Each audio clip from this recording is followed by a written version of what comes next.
what is your name? My name's Ryan Caslake. Ryan Caslake. Yeah. How old are you? I'm 22. You're 22. Yeah. What service were you in? I was in the army, infantry. Okay. What was your rank and title? I was a fusilier, Oh, okay. same as a private, but Yeah. So what did that include? Like? the job role. Yeah. The role of the infantry is to close down and eliminate the enemy. Okay. Yeah. So how long did you serve? I served 4.5 years. Brilliant. Why did you join the armed services in the first place? I had a lot of family in the armed services, Princess Wales Royal Regiment. Unfortunately, they had a recruiting drive, and I wasn't in time for it, so I decided that I'd go to the second best regiment, Fusiliers. Yeah. Oh, Yeah. cool. So what was it like leaving home? I'd say it's hard. I left home at 17, so still quite young. Yeah. Left school and pretty much went straight in, so it's hard for me. Yeah. What did your training include when you got there? I did 6 months training at Catterick in North Yorkshire. It included a lot of cold nights. Most of the time we spent out in the woods learning basic survival skills and trying to basically hone in our skills of tracking. Yeah, wow, okay. So what was it like, so sort of the accommodation over there? The accommodation was 16-man rooms, Okay. pretty cramped to be honest, always in each other's face. Yeah. But it was brand new accommodation and enough showers to go around, which was the main thing. Yeah. No rushing. So. Yeah. So, what equipment did you use when you were in training? When we were in training, we used the LSW Oh, okay. and the SA-80, which are 2 assault rifles. They're upgraded versions. I think they're upgraded in the 70s. Cool. Were they like really hard to use to begin with, or was the training helpful? To begin with, it's a little bit anxious because it's a firearm. But after training constantly, you get used to it. Yeah. Was it heavy or? No, I didn't find it too bad. No. Some people did struggle, but Yeah. it's not too bad. If you could have had another role, what would it be and why? I think I would have probably gone for the med corps.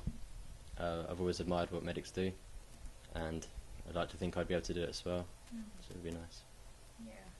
Can you tell me about the daily life in your services? Sure, when you're in the UK, it's very mundane, literally just physical, cleaning weapons, making sure your rooms are tidy, and any downtime you've got to try and do a bit of sport, a little bit of football if you can. Oh, wow. So you did sport. So was that sort of, you decided to do that, or was that sort of on the regiment that you should do that? They tried to advise us that we should do sport Okay. to keep fit. Yeah. Most of the time we did do it, but sometimes sneak off for a little bit of FIFA as well. Yeah. Counts as football, so. So you had all that as well. Okay. So what else? So did you have much technology, or was it? We didn't see a lot of it until No. pre-deployment training. It's quite Okay. expensive just to be handing around. Yeah. But once we got to pre-deployment training, there's a lot of night vision, which you'd never seen before, Wow. and a lot of weapon attachments as well. Wow, cool. What challenges were there that affected your morale? In the UK or on tours? Well, anywhere, anything that affected your morale? I'd definitely say for training-wise, the weather was a Yeah. big morale killer for me. Yeah. Some people can handle it. I'm quite bad with the cold and wet. Mm. And on tour, it just, as you can imagine, every time you go out and something bad happens, kind of puts a bit of a down on the situation. So. Yeah. So how did you pass any free time? So you said about, sports. Yeah, Anything sure. else? Sports was the main thing. Yeah. Obviously, when we got to Afghan, there wasn't a lot of sporting facilities, so we managed to make a football pitch and a volleyball pitch to pass the time. Wow. But yeah, that was most of our time spent, I'd Yeah. say. And then you just sort of hang out together. Yeah. Yeah. So yeah, what kind of entertainment? So did you have like a pack of cards, or I'm just trying to imagine. We tried to do our best to improvise. Yeah. We made chessboards, Oh, checkers wow. boards. We did get occasionally cards and that sent out, but we get one sandstorm Yeah. and they're gone, so Yeah. it's hard to keep control of everything. Yeah. So did you prefer the entertainment sort of in the UK or when you were out? I say the entertainment in the UK, but general life I think I preferred in Afghanistan. Okay. Yeah, it was a lot more enjoyable. Yeah. So how was the facilities in Afghan? In Afghan it was very basic. We had a tent with a hose on the top for a shower, Oh. maybe one every 2 days if you're lucky. Wow. Toilets with tubes in the ground, or carrier bags basically. Okay. Yeah. So where did you prefer the most? Well, for facilities wise, Yeah. I preferred the UK. Yeah. In the UK we had our single man room Yeah. with an ensuite shower, Oh wow. So you can't complain with that. It's like a hotel. Yeah. So was it quite a change, sort of, those sort of two worlds? Definitely, yeah. Yeah. I found it hard to adjust, Yeah. especially with the toilet situation. Yeah. It's not natural. How did you communicate with your family, loved ones? Through letters, a thing called the e-Bluey. Oh, okay. Little letters that you can send. There's a charity that runs it. Mm. And also you get phone calls. Oh, I tried to ring home every time I went out of camp, Mm. but obviously it's not always. Yeah. Oh, okay. What's your favourite memory of being in the services? That's a hard one. I think maybe the end of Kenya. At the end of the exercise, that was probably the most relieved I've been and the happiest. It led to 2 weeks of downtime, so 2 weeks of swimming and bike riding, so that was nice. And I think R&R day, halfway through our tour, when you get to go home for 2 weeks, I think as soon as I got on the helicopter to go home, I think that was probably the happiest I've been. Oh wow. Yeah. So it was just kind of looking back on what you'd gone through. Yeah. And so did you make many friends, or? Luckily it was a lot of the same people that we were training with, Okay. so I've known them for like 3 or 4 years before I went. Yeah. So yeah, that wasn't too bad, but yeah, made some new friends. Yeah. So you were kind of like family. Is that what it felt like? I'd say you have a close group that are your family. Yeah. Oh, okay. So, so did you see any conflict? And is there anything you could say about it? Yeah, I saw not a large amount, but I saw a fair amount. Yeah. It's hard to really describe it. Yeah. Not sure what to say about it really, sorry.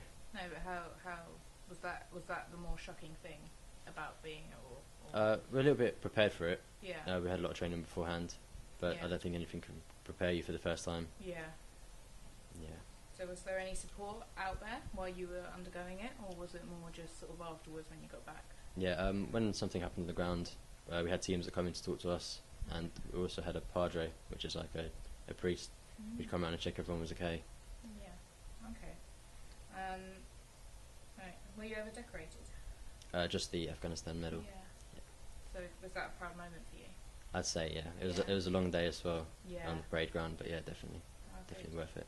Yeah. Can you talk anything that happened significantly during your time there? I think the thing that sticks in my mind the most was a day that 3 of our lads, or not our lads, the Scots lads got hit, and that was just outside our barracks. We got crashed as an emergency team, and that kind of hit home a bit then that it wasn't a game anymore. Yeah. What happened there, if you don't mind me asking? Was it? The incident, sorry.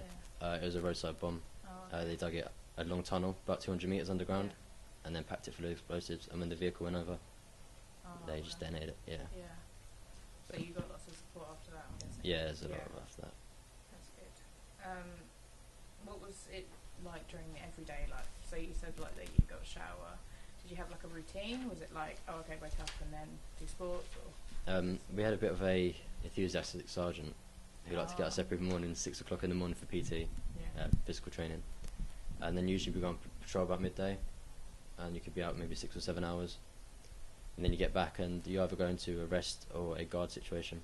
So if you're lucky you get rest, and if not you go into the towers Oh, for wow. 24 hours. So what does that mean? When you go to the towers, you basically just stand there as a lookout, Oh, using okay. night vision and illumination flares to make Wow. sure that nobody's attacking your camp. Yeah. Yeah, so what's your most vivid memory? It could be good. Like, was there anything? Overall, I'd say the day I passed out, Oh, that wow. was the first time I've really achieved anything, and had all my family there. Yeah. And you spent the last 6 months with all these lads, and you're all there together, so Yeah. definitely a good moment. So what did you do after leaving the services?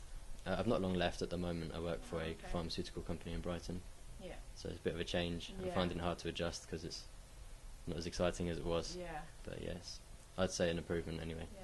Would you ever go back out, or? If I could go back onto tour, I would. Yeah. I don't think I'd rejoin as a UK soldier. Oh, okay. It's Wow. a bit too mundane for me. So. Yeah.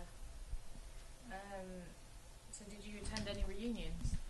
Unfortunately, it's a bit too soon for that. Ah, okay. I do keep in contact with a few people still through Facebook and stuff. But Yeah.